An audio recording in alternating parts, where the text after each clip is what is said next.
So, liebe Gäste, dear guests, it's time to get ready. Please welcome an icon, a legend, a superstar, Mr. Arnold Schwarzenegger.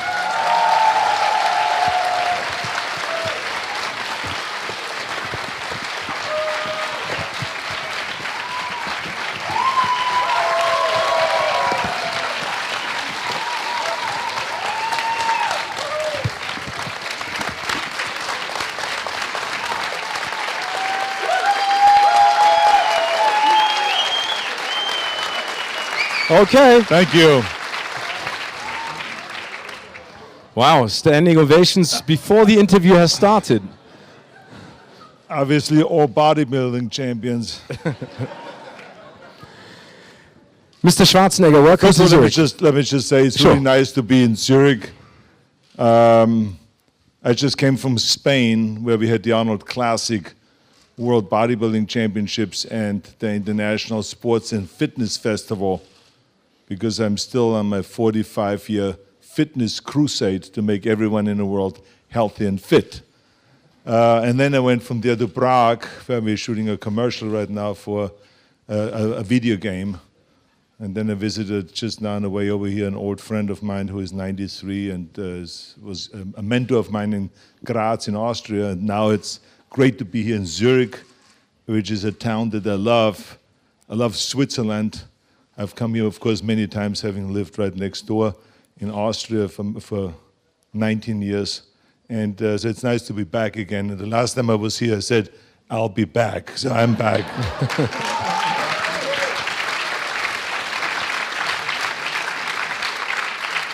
Arnold, it's great to have you in Zurich. Thank you so much for coming to Zurich. You just mentioned it. I mean, you are very, very successful in business, in movies. You've been in politics. Would you say there's a secret to your success, and how would you define it?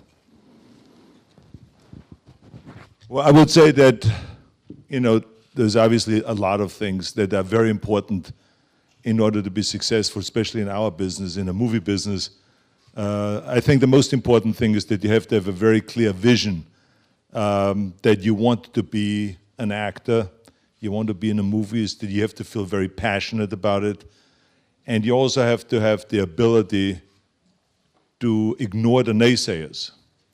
Because inevitably, every single thing that I've done in my life, people always said to me, that's impossible.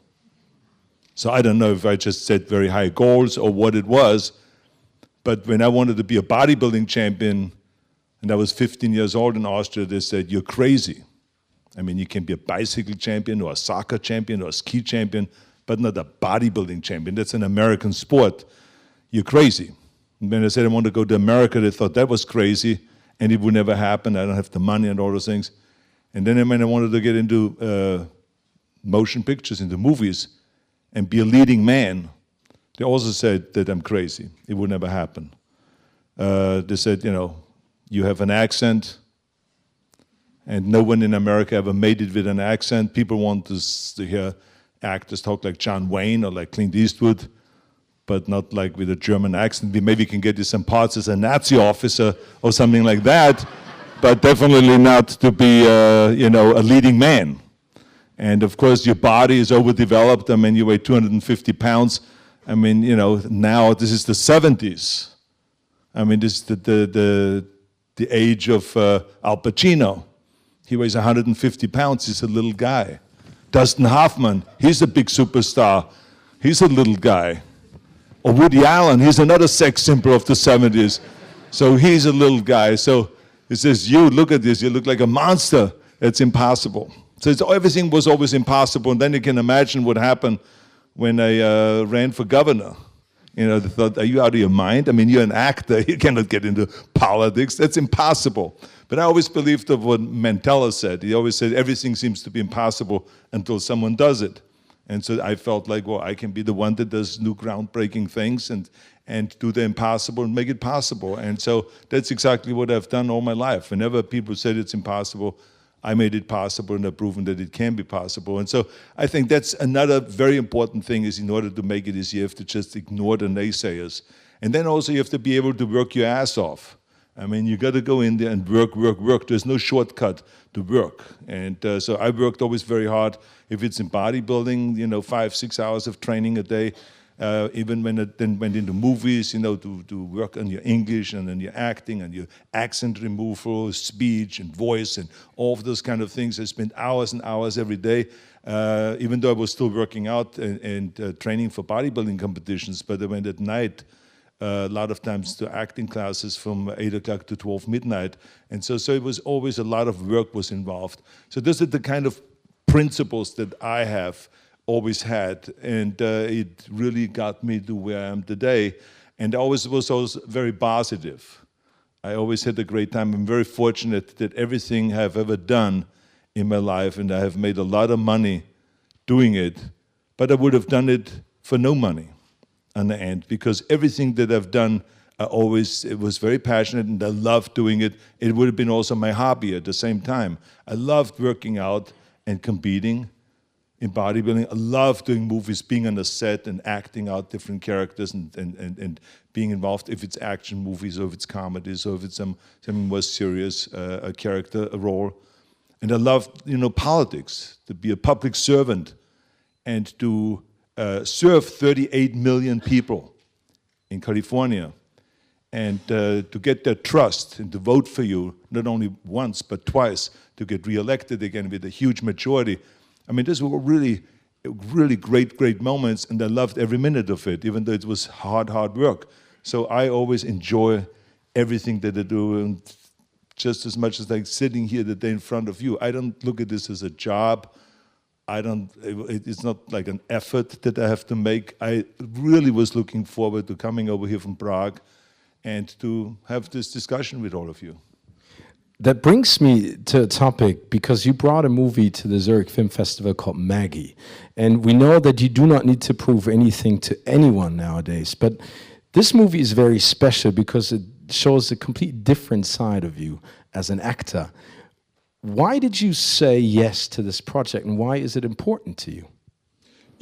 I just read the story, and I think that maybe 25 years ago, it wouldn't have meant anything to me. But now, having been a parent myself for the last 25 years, and when I read it, and I read this trauma that this father goes through, that his daughter is, caught this zombie virus that is all over the world and is destroying people all over the world.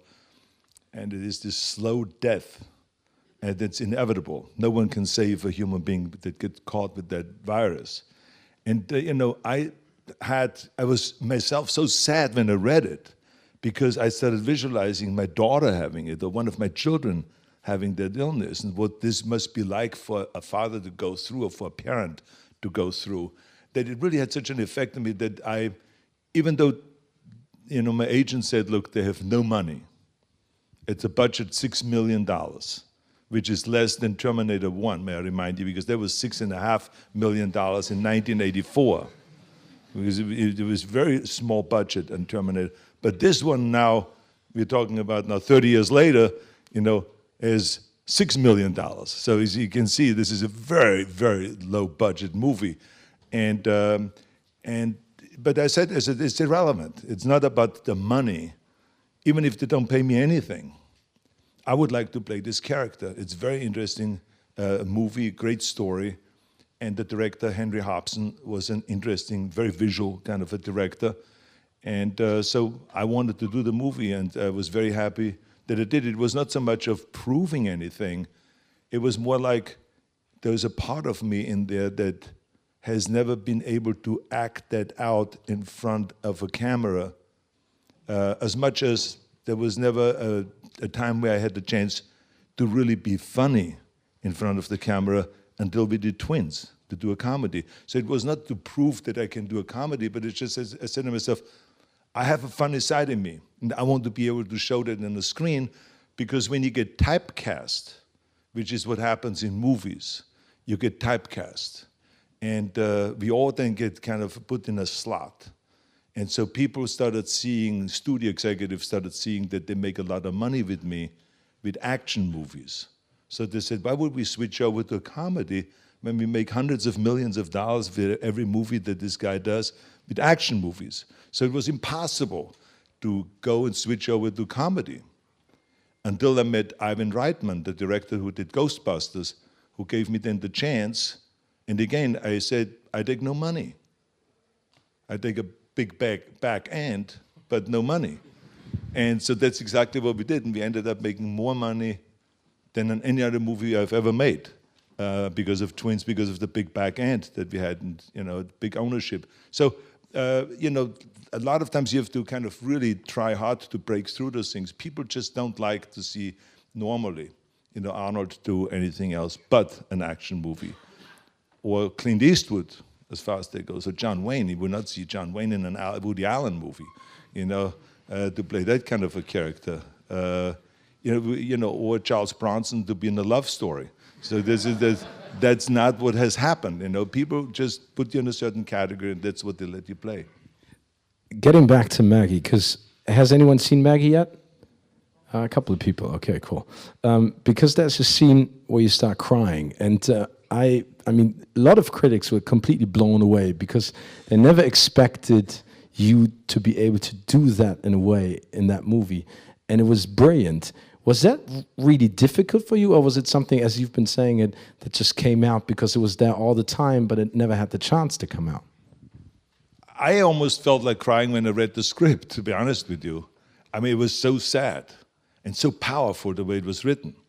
So I felt like, I had no concerns. So when the moment came and those sad stories, and then we acted those sad kind of part out, it was natural, because I visualized, like I said, what it would be like in real life. And that's what you do in acting. You try not to act sad, but you try to put yourself into this situation so that you in fact are sad. And so that's what I was. I was really sad. And you do those scenes over and over, and it makes your kind of emotions very raw. And so then it just unfolds. And so if you have a good director that guides you through it, which directors, if they're good, they are also partially like a psychiatrist. They know how to play with your mind and how to warm you up and how to get you there. And so Henry Hobson was very good and very trusting in this area. And so I didn't feel that it was that difficult because I didn't really act. I was very upset. And now you're happy, as you've been saying it, because you like the way that you live your life, and you've been very determined about your career. How would you say, where does the determination come from in your youth? I mean, was there a point where you basically said, listen, I need to change something, and this is what I need to do. I need to focus, I need to work hard, because it hasn't been easy in your youth. No, it hasn't been. But I think that I learned a lot of things from sports. I think there's nothing like learning from sports. And that's why I always believe that we need to let our children do as much sports as possible, because, I mean, there's no better place where you can learn about hard work. Because in sports, only if you really train hard, you can get better. And only when you really, really train hard, hours and hours a day, can you become a local champion or a national champion or an international champion. It's the harder you work, that's where the action is. And the discipline, you know that in sports that if you just don't do your training one day and then the next day again you don't, and then you slack off, and so it's not going to happen. And the same is also in work. It's exactly the same thing. So I think that I've learned a lot of my messages that were good for life from sports, and that really helped me always to be very determined. And like I said, to visualize your goal, and then you have a great joy to go after it. And I always operated really well when there was a struggle behind it, and when people thought it was impossible. You know, that motivated me and gave me that extra kind of a motivation. And it's fun. I think that that's the difference between living and existing. You know, some people just like to slide easy and to go to work and do the regular thing. And when they work 8 hours a day, they feel like, wow, I did an incredible job. It's all nonsense, you know. I mean, it's like we have 24 hours a day, and if you work 8 hours, or 10 hours, let's say, you still have 14 hours left. So what do you do in these 14 hours? Then you go and sleep. Well, let's say you sleep 6 hours. Then there's some of you in here that say, no, wait a minute, I sleep 8 hours. I would recommend you should just sleep a little faster, because 6 hours is enough. And so you sleep 6 hours. So as you can see, then you still have 8 hours left, right? Or 6 hours. I mean, you have so much time left if you really space it out. So to me, it was all about using the 24 hours as wisely as possible, as fully as possible. And I'm a big believer also that we should spend every day a certain amount of time on asking ourselves, what can I do for others? Because I think that it's great to work on your own career, and it's great to make a lot of money, and it's great to be successful. But what about other people? They maybe are not as successful, they maybe don't have the talent, they maybe did not have the upbringing that motivated them. They maybe are handicapped, they maybe are intellectually challenged, like Special Olympians. I have been the trainer for Special Olympians for decades, or creating after-school programs for underprivileged kids. And now, of course, we became a hip thing, and now a lot of kids go to after-school programs because parents are working. And so there's no one home when they get home after school. Or, running for governor. I mean, all of those things, I think we all have a certain obligation to give something back to our community and to our country. Because there's a lot of people that need help. And so we got to jump in there and provide that help. So that's part of our daily work. I think besides doing something for yourself, do something also for others. Was that why, Arnold, you were focusing on a lot of environmental issues as a governor as well in California? Because you said you need to spend your time wisely, you need to be influential, you need to do something, because as you've been saying it's hip to do something nowadays, but you did it as a governor of California. Mm-hmm. Yeah, I think that's why I ran. And I remember when I ran for governor,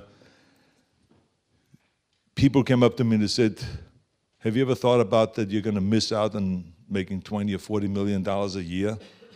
Because I was making $20, $30 million a movie. So they said, you're going to miss out on that money. Don't you miss that? And I said, no, not at all. Because I said, without America, I wouldn't be in a situation where I make that money in the first place. So I said, America gave me the opportunity. America welcomed me with open arms. America has shown tremendous generosity. So I cannot just take, as an immigrant, just take, and not give something back. So I said, I'm totally committed. I can do a better job than those politicians, because they have a lot of experience maybe, but there's not the will. A lot of those politicians, I found out, are all servants to their party. They're party servants, but they're not public servants. There's a big difference between being a public servant, where you do what is right for the people, versus a party servant that is doing what is right for their party, irrelevant of it's good for the people or not. And so I feel that we have, not only in America, but all over the world, there's a lot of party servants, but not public servants. And so I wanted to be a really good public servant that is a Republican, that is a conservative, but when I see an idea that doesn't appear to be conservative and it's good, I will still go for that. It makes no difference. To me, I just wanted to be fiscally conservative and to have principles of where we don't spend more money than we take in, and to live within our means and so on. So, but we have to go and provide great after-school programs, great education. We got to go and protect the environment. We got to fight for making sure that we win that battle and reduce the greenhouse gases around the world. Because, not just because of global warming, everyone talks about global warming, which is all true. But what about what's happening today with the pollution? We're killing 7 million people a year in the world. Every year, 7 million because of our pollution. It's unacceptable. I think we can do better than that. So even though there's some that argue, is it true? Is this the science in now about global warming? Well, it is in. But let's assume we argue that point. The real issue is how many people we kill every day.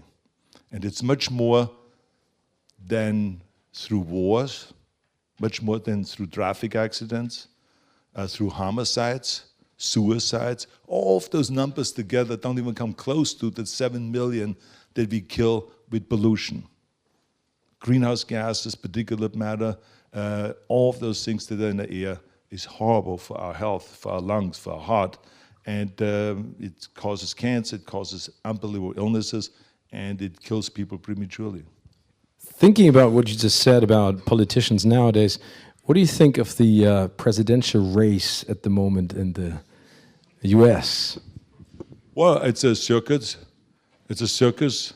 And you know, it's very entertaining at this point. And I think that we have not seen yet the democratic debates amongst the Democrats, only the Republicans. And but it's very early to really comment on who is going to win, because the positions are going to change. Donald Trump will be up, and then he will be down, and someone else will be up, and someone else will be down. And so this is how it's going to be a roller coaster ride. I think that the action really starts next spring. And I know that for Europeans, it doesn't make much sense, the whole thing, because you know in Europe you have elections like campaigns for 6 weeks, and then it's over. We have it like for 2 years. I think it sells more ads on television this way, you know, so the televisions love it because they have things to report, and each of the networks get the debates to organize the debates, so they all work it out amongst themselves. One time it's CNN debate, then it's a Fox debate, then it will be an NBC debate, and then it will be an ABC debate, and everyone will get their share, and they all can get their millions and millions of viewerships and all of those things. But I hope out of this comes, you know, a great candidate. Someone that will break through the gridlock that is going on in Washington, because right now, not much is getting done. Democrats, whenever they have an idea, the Republicans shut it down. When the Republicans have an idea, the Democrats will shut it down. So no one is working together. And sadly, we don't have the leadership there that really can bring both of the parties together and really, you know, do something that is good for the country. And there's a lot of issues that we need to address. You know, from immigration reform to environmental issues to, you know, paying off the debt. We have $18 trillion debt now in America, which is unacceptable. There's, you know, all kinds of issues that need to be addressed. Infrastructure is falling apart and it's slowly deteriorating in America. We need to rebuild the infrastructure like we did in the 40s, 50s, and 60s. You know, after the Second World War, we were on this whole spin about rebuilding. We need to do that again in America. So there's a lot of very important issues. So I hope a candidate will come out of all of this that will be able to bring the parties together, bring everyone together, and do something that's really good for the country. So let's wait for spring 2016. It's time for questions from the audience. Who has a question? The gentleman all the way in the back there with the black, exactly. Wait for the microphone. I think we have one, hopefully. Okay, go ahead. Hello. I'm a film fan. I'm not part of the industry.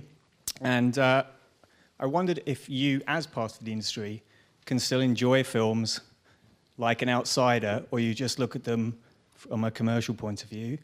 And I wondered, what are a couple of your favorite ever films? Well, I think that even though you make movies and you see how they're put together, how they're edited, and how the visual effects are done, and the music, and all that, and how before you start shooting the storyboards are laid out, and how this whole thing, the process works. I still enjoy movies. I love seeing them. I think, like for instance, just recently, I saw San Andreas, and I was just like blown away by the visual effects, and it was such a great story. And you know, the Rock, Dwayne Johnson, is such a fantastic entertainer, not only in the ring as a wrestler, but also as an actor. He has done really well. And you know, because there was a while where people were saying, you know, where are the next action heroes? You know, what happened here? You know, that people still have to go and ask Schwarzenegger and Bruce Willis and Stallone to do action movies. You know, they're almost going to be 70, and which is true. But I mean, but I'm still having fun doing the action movies, may I remind you.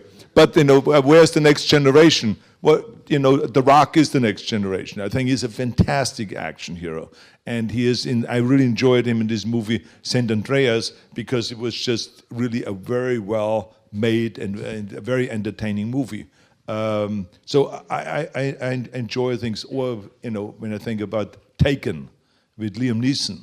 I love those action movies. I mean, they're really entertaining, they're fun. He is a terrific actor. The directors are really good in those movies, so they're very enjoyable. So I still watch those kind of movies, and also other movies, So I watch all kinds of movies. Sometimes they appear to some other people maybe slow, or there may be a great comedy or something. So I still love watching movies. Any more questions? From that side, all the way in the back, the gentleman, yeah, exactly that. Hi, mein Name ist Alexander Muki und ich wollte erst mal sagen, wir haben etwas gemeinsam. Nämlich, unsere beiden Mütter heißen Aurelia. Und sie macht mir auch dann Wiener Schnitzel nach Maggie. Also, Sie sind auch eingeladen, aber Sie müssen ja dann weg. Macht sie auch guten Apfelstrudel? Natürlich. Natürlich. Und Suppe natürlich mit Fledlis. Und meine Frage ist, weil er hat es ja schon angesprochen, mit dem Moment in der Jugend und so. Und ich bin ja noch in der Jugend. Und habe jetzt auch so begonnen trainieren und so. Und bei mir gab es so bestimmte Momente, wo Menschen zu mir gegangen sind, wo ich zu Leuten hingegangen bin. Und die haben mich abgewiesen oder nicht abgewiesen, aber ich wusste in einem bestimmten Moment, so kann es nicht weitergehen. Und Sie haben ja gesagt, ja, Sport und so, aber gab es so bestimmte Momente, wo irgendeiner, den Sie mochten oder so, irgendwie Sie abgewiesen hat oder Sie gesagt haben, nein, so kann es nicht weitergehen. Ich muss stärker sein als der behandelt meinen Kameraden ungerecht oder so. Gab es da irgendwie Schlüsselmomente? Yeah, as I said earlier, Ja. I heard no oder nein, das ist unmöglich. I heard that all the time, but I didn't listen.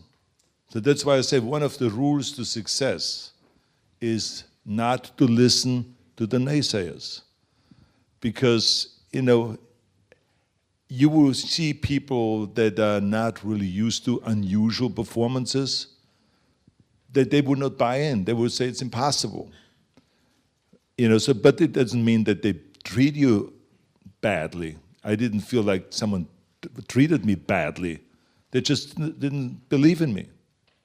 My own parents didn't believe in me.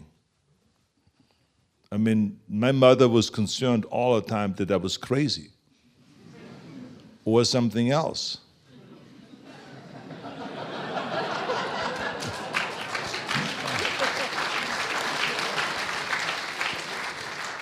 My mother brought our house doctor home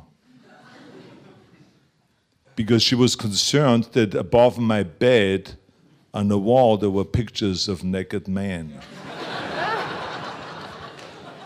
They were not really naked, they were bodybuilding champions, boxers, all great athletes. But she called the doctor and said, "Doctor, look at this, my son is having on the wall naked man. And all of his friends have on their wall women. Should I be concerned?" And the doctor finally calmed her down and explained to her, "There's nothing wrong with your son. He just idolizes this man, and I think that's good at his age to idolize and then to work harder.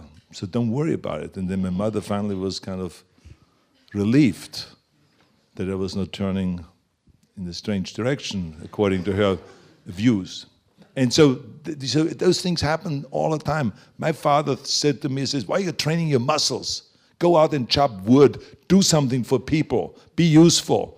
Then you will get your muscles, not with these weights and in front of the mirror and idolizing yourself and all." So he went crazy on that. So, it's very hard in the beginning to convince people that you're really serious and that you are going to make it. So, I don't think that you should be concerned. And in the end, when someone treats you bad, the best revenge is success. Remember that.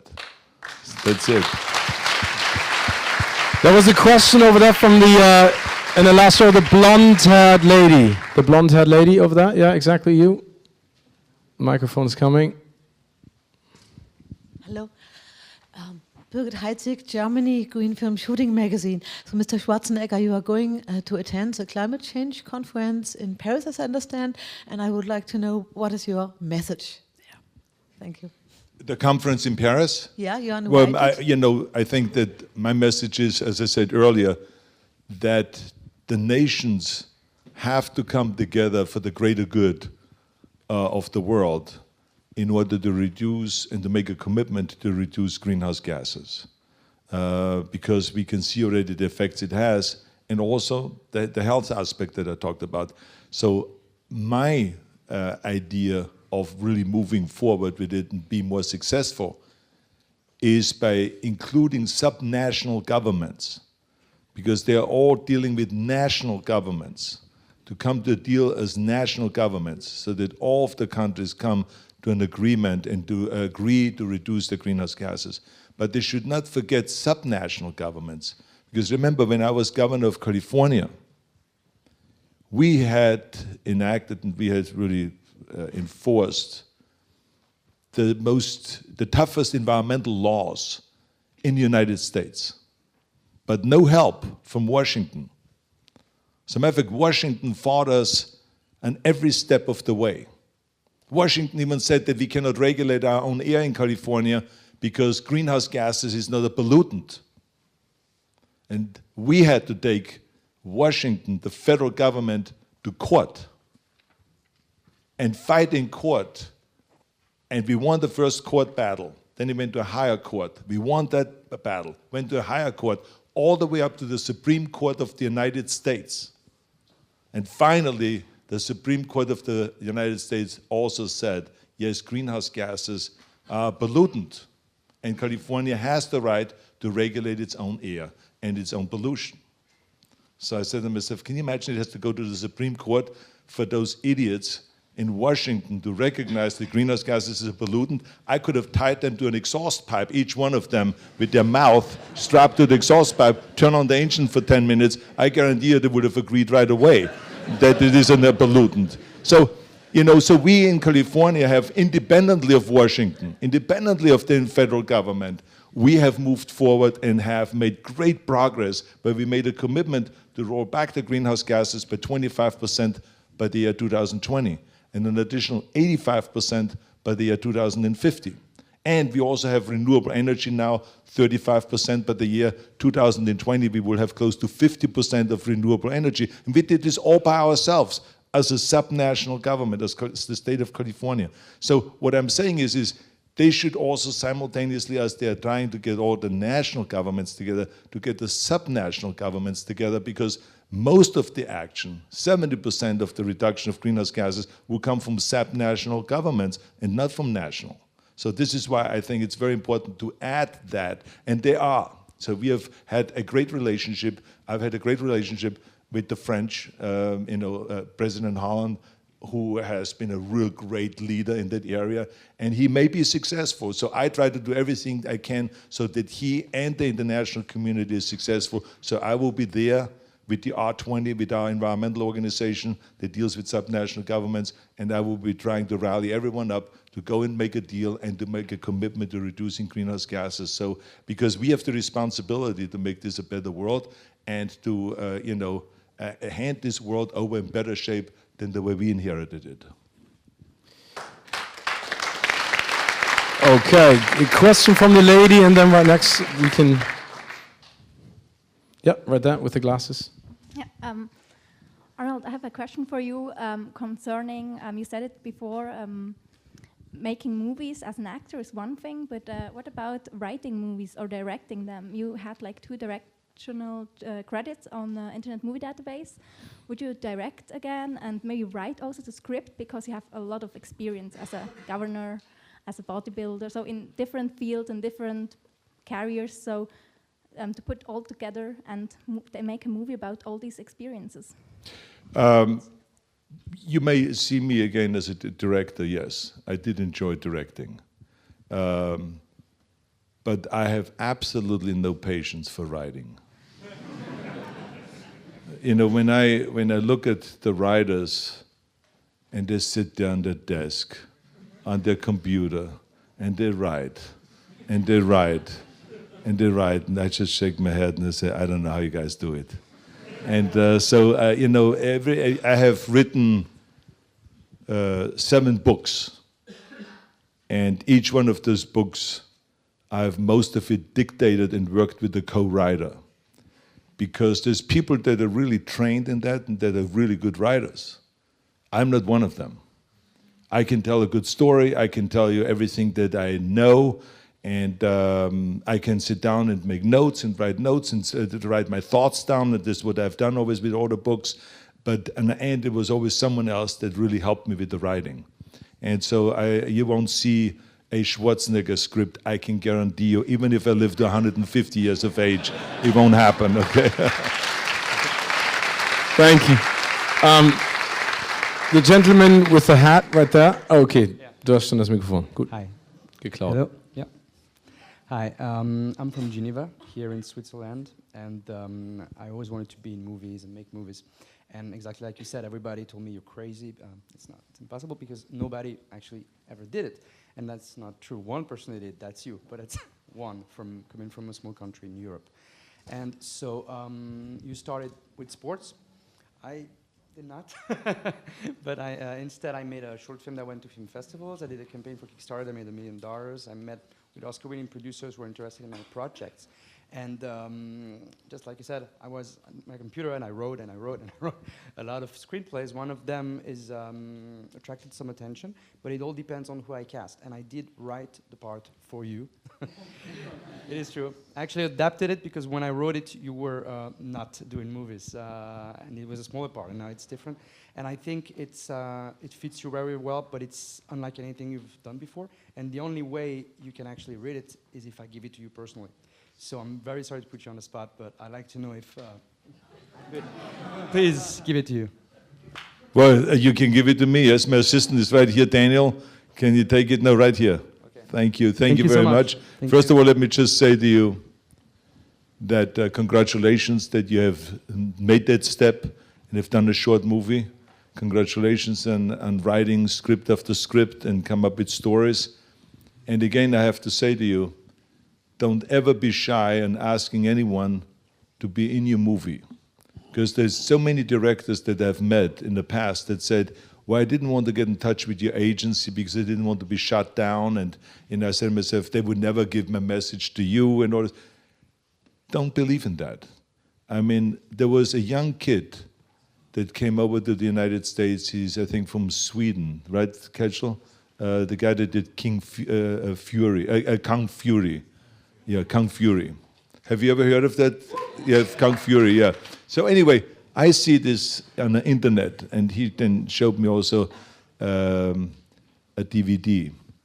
And I was so impressed by what I saw. This is a young kid. So I called him, and I said to him, look, I heard about you from my agent, and let's get together for lunch. So I met him for lunch. And the entire lunch, he was just sitting there and looking at me like this. So I said, tell me about the way you made this movie. So I said, well, can we talk?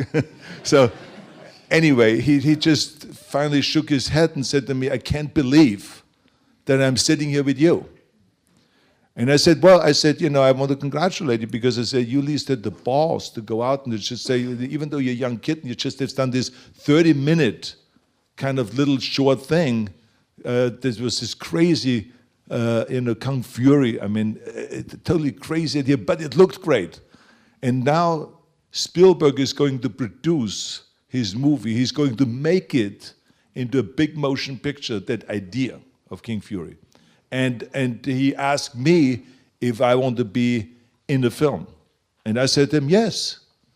Of course I want to be in a film. I said, even though it's a little movie or maybe you don't have much money, I said, but it is a great idea. It's a great concept. So the bottom line is, it doesn't matter how little you are physically, or from what little of a country you come from, or how young you are.